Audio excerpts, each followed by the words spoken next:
Arc Raiders, a game everyone should be playing right now, not because it's a solid extraction shooter, but because it is the training ground for the inevitable battle humanity will face against a rogue AI. Robots have awoken. All electronic devices are vulnerable. You are urged to remain inside until the singularity is here.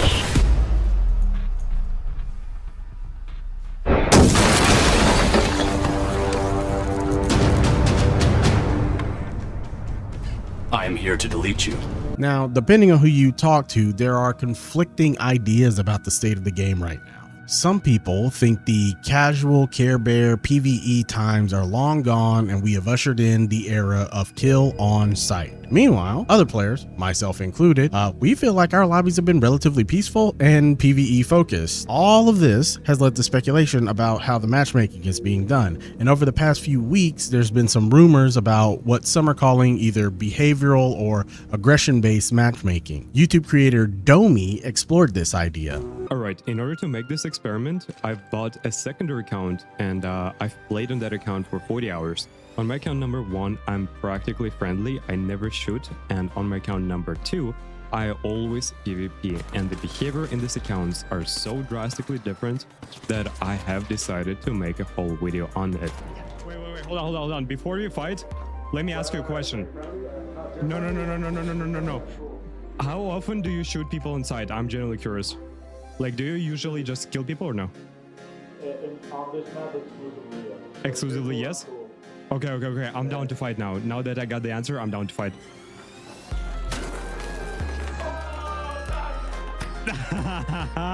Now, I want you to notice something. This brother's just looting a drawer without paying attention. This would never happen on PvP account.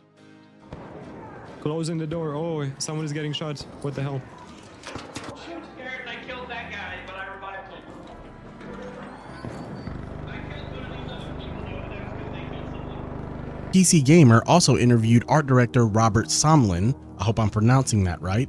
In that interview, they specifically asked about matchmaking. Some people in the Arc Raiders community have suspected that player behaviour has a tangible impact on matchmaking, with more peaceful, cooperative players being matched together on some servers, whilst others are filled with more violent players. Embark has never publicly confirmed this, but Sammelin hinted our suspicions were correct.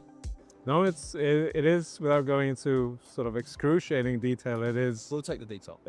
It is quite complex.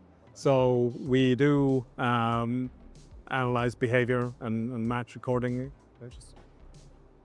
You can't say anymore. No. Now, Sammelin doesn't give much away other than they track player behavior. And to be fair, he's the art director, so my guess is the intricacies of an algorithmic online matchmaking system are a little beyond his scope in terms of his responsibilities. At this point, everything was still a rumor. That is, until Dean Takahashi of GameBeats spoke to the CEO, Patrick Sutherland, during an interview that was given while they were grouping up for some raids.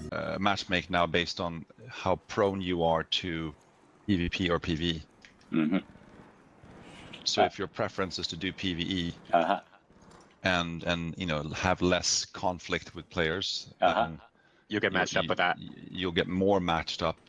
Obviously, it's not a full science. I mean, sometimes that's nice. I mean, I did have someone ask me like, is there aggression-based matchmaking? And that sounds like that's it. And that's exactly what it is. Now, my opinion, whether you care or not, if this is actually true, as long as the matchmaking is a bit fluid and a bit more dynamic and you're not being hard stuck into a player behavior category, I think this is an awesome way to approach matchmaking.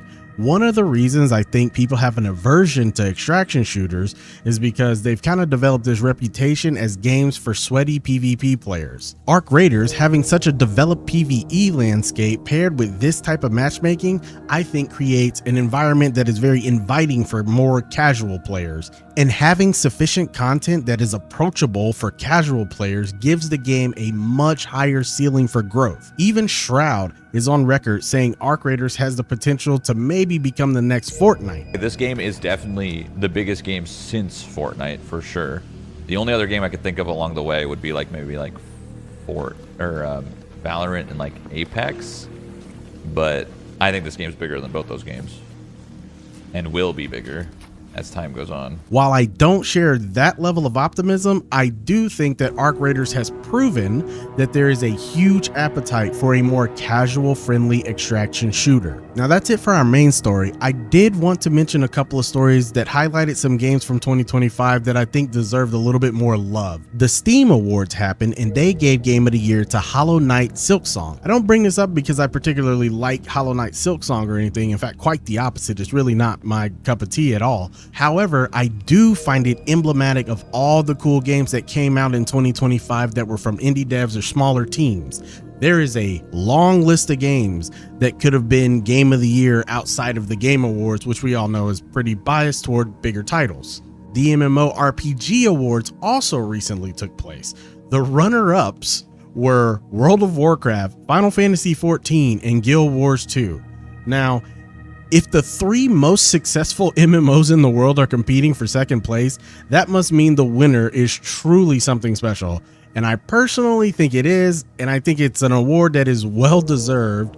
Funcom's Dune Awakening wins MMORPG of the Year. Now, reasonable minds could bicker over whether or not the game is an MMO or whether or not it deserves to win MMORPG of the Year, but I do think that kind of misses the point, seeing as the West has been a desolate wasteland for MMOs for quite some time now, no pun intended. And seeing games like New World get shuttered by their studios, it is refreshing to see a success story like Dune Awakenings. So congrats to the team over at Funcom, and congrats to all the scavengers braving the sands of Arrakis. And that's going to be a wrap for this AZTV news. How's your matchmaking experience been in Arc Raiders? Do you like the idea of having aggression-based or behavior-based matchmaking? Are you more of a PvE player or a PvP player? Also, how do you feel about Hollow Knight winning Steam's Game of the Year and Dune Awakening winning MMORPG of the Year? Let me know in the comments. Have a wonderful day, and until next time, stay chill, keep it real. Peace.